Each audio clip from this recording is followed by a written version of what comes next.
Hello, hello, hello, hello. Happy, happy, happy, happy, happy. Oh, mali ang sinabi ko. Merry, Merry, Merry, Merry Christmas po sa inyong lahat. Kumusta po ang inyong Christmas? Kami po okay naman, masaya naman kami. Eto, sa dahon kumakain. Kahit sa dahon ka lang kumakain, kung marami kang katsikahan na saya. Kaya lang di nyo maririnig kasi nga ang ingay namin ay merong kasamang tugtog. Kaya kailangan mag voice over ako kasi ayaw natin magka-problema. So ayan po, ilan ba kami dyan? 16 kami kumain sa isang lamesa at ang aming plato ay wala pala kaming plato at kami po ay kumakain sa tabi ng dagat na gamit ang aming mga kamay at dalawang dambuhalang dahon ng saging. Sabay ganun, may masabi lang no? Ang hirap kaya voice over, 'di ba? Nauubusan ka ng sasabihin. So ayan po, kumain kami diyan. Tanghalian namin, kami po ay sobrang gutom na diyan. Kasi nagbiyahe, nagluto, 'di ba? Ang layo ng biniyahe namin diyan dahil po ang layo ng pinuntahan namin. O 'di ba? O 'di ba? Bibiyahe ka ng kalayo layo. No, umalis kami ng Quezon City 2 a.m. No, after lang mag-celebrate nung Christmas ay umalis na kami kaagad. Excited na kaming gumala. And then nakarating kami diyan sa area na yan. Dumating kami diyan is mga 7 a.m. tapos yun nagluto pa kami. Ang pagkain namin dyan is, ewan ko kung kilala nyo yan. Kaming mga taga Bisaya lang ang nakakaalam yan. KBL. Ano ba yun? Kadyos, baboy, langka, diba? Kami lang nakakaalam yan. Kami lang may gusto niyan. Shout out sa mga taga Bisayang katulad ko. Ayan. Inihaw na liempo, inihaw na talong. Ano pa ba yung pagkain namin dyan? Rellenong bangos. Nakalimutan ko kasing picturean bago kami magsikain. Nilapag ko lang dyan sa dulo ng lamesa yung camera. Actually po, napakaingay namin dyan. Kami yung kumakain na napakaingay. Diba? Kasi nga sa dami namin, diba? Tsaka minsan lang kami magkasama-sama. Kaya ang iingay, kaya lang po, ayun, hindi nyo marinig yung mga harutan namin. Kasi nga, kailangan natin i-mute. Ayun po, yung mga kasamahan ko dyan is yung mga pamangkin ko yan, yung mga babaeng maliliit. Nakakala nyo, mga 5 years old lang yan. Pero mga dalaga na po yan, mga teenager na po yan. Kaya lang ang liliit. Nako, paano maliit na nga kami, maliit pang tatay nila, kaya yan. Ang cute. Mga dalaga na pero ang liliit. So yun, mga pamangkin ko po yan. Tsaka kaming magkakapatid. Tsaka yung isang pinsan namin, isang tita namin, tsaka yung asawa ng pinsan ko. Basta 16 po kami dyan. 16 kami. O diba, nagkasya kami sa isang sasakyan. 16 kami. Ayan, kasya lang din kami dyan sa isang sasakyan. Pinagkasya namin yung mga sarili namin. O diba, full pack.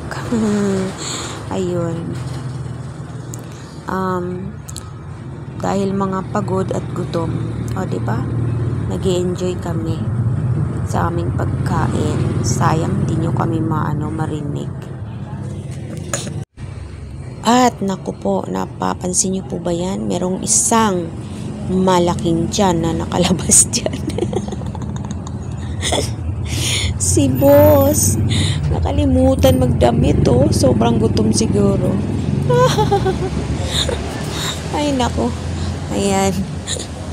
Yung iba kasi, galing na kami sa ano dyan, sa tubig. Nagtampisaw na kami kaagad. Siya, nakalimutan yan magdamit. Ano ba yan? Kumakain, walang damit. Diba? Enjoy sa kamayan. Nag-boodle fight kami. Kasi matagal na namin di nagawa yan. Kaya yan, nagbaon pa talaga kami ng dalawang dambuhalang daw ng saging para lang makapag-boodle fight kami. At ayun, ang haba ng lamesa nila dyan, kaya naman kasyang-kasya rin naman kami. O, diba? Masarap kumain pagkagaling ka sa dagat. No? Sarap magkamay. O, ayan, hala, sige. Kain pa. At dahil mga gutom yan, saglit lang namin babanatan yan. Saglit lang. Nakalimutan namin biyakin yung pakwan namin dyan. Dahil excited nga kaming kumain. Pero teka, ang daya nila. Bakit kami lang ang nandiyo dyan nakukuha? Laki ng mga nganga namin. Tung dito sa kabila, di sila nakuhanan. Pambihira. Mamaya iikot natin yan. Yan. Kain po tayo, guys. Kain po tayo. Ang dami naming nilutong pagkain. Yung iba hindi talaga naubos yan. Kahit nung umuwi na kami. Ano lang kami po yan dyan? 24 hours lang po kami. Nag-overnight po kami. Ay, sayang. Hindi ko na ako nakuhanan yung nakuhanan ko ba yan? Yung buong cottage namin. Nagkasya naman kami. Kahit papano. Nagsiksikan. Pinagkakasya yung mga malalaking sarili. Kasi naman kung gaano kaigsi yung iba, ganun din kahaba yung iba. Kaya yung iba sa upuan na natulog at sa mesa. Diba? Wow! Kain tayo, guys. Minsan lang po kasi nangyayari yung mga ganitong sama-sama. Kaya ayan, nag-i-enjoy. Sana po kayo nag-enjoy din po kayo sa pag-celebrate ng iyong Pasko. Sama-samang pamilya. Sayang lang nung gabi bago kami matulog, nagkantahan kami dyan, nag-videoke kami dyan. As usual, hindi natin pwedeng parinig yun. Pero sana pala kumuha ako ng nag-voice over na lang ako. Ingay-ingay namin dyan, tapos habang kumakanta may sumasayaw pa. Sino kaya yun? Parang ako. Ay, ano ba yan? Ay, naku, ano ba yan? Ayan, guys. Kain pa more. Hala, sige. Mahuli ang matakaw, mahuli ang mabagal kumain. Meron pa po akong video. I-upload ko din yun. Kaya lang po ay usual. Kailangan natin mag-voice over kasi nga sa dami ng tao, kaliwat kanan yung mga tugtog. Di maiwasan. Sayang nga sana maganda sana yung sariling sound kasi nga maririnig natin yung hampas ng alon. Kaya lang di kasi pwede kasamang tugtog. Pero at least may nakikita na lang kayo. Try ko nga maghanap ng medyo walang doon kahit konti. Yan po ay nasa Batangas. Sa Batangas po kami, guys. Last year kasi dapat pupunta kami dyan. Last year nagpa-reserve na kami. Alam nyo ba, nagpa-reserve na kami last year dyan. Nasayang lang yung reservation namin kasi nagka-problema kami sa sasakyan. Last 2 minutes. Kaya ayun, di kami natuloy.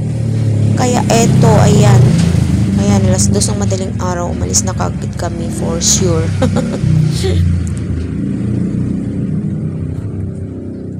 Grabe, alas 2 ng madaling araw. Bumiyahe na kami. Para lang hindi kami mahirapan magbiyahe, para hindi mainit, no? Walang traffic kasi nga syempre malayo ang biyahe. Kaya ayan, thank you sa Lord, nakarating kami ng maayos. Kahit po mahirap hagilapin yung mga kasamahan kasi nga may mga kanya-kanyang buhay, may kanya-kanyang pinagkakaabalahan, no? Try pa rin, nagawa pa rin namin magsama-sama, pero kulang yan, wala yung panganay naming kapatid kasi meron na silang schedule ng sarili nilang lakad. Sila yung laging wala sa picture, ang hirap nilang schedule, laging biglaan na lang kung gusto namin silang kasama. Hinuhuli namin sila dun sa lugar nila. Yung mga vlog ko na sumasakay kami ng bangka, ayun, sa kanila yun kasi nga ang hirap nilang iset ng araw kapag may kanya-kanya na talaga tayong buhay, no? May mga kanya-kanya na tayong priority. Ang hirap nang buuin yung oras. Kaya ito, sinusulit namin hanggat kaya pa. Hanggat kaya. Kinakaya. O, diba? O, sana po nag-enjoy rin kayo, ha? Sana po nag-enjoy rin kayo.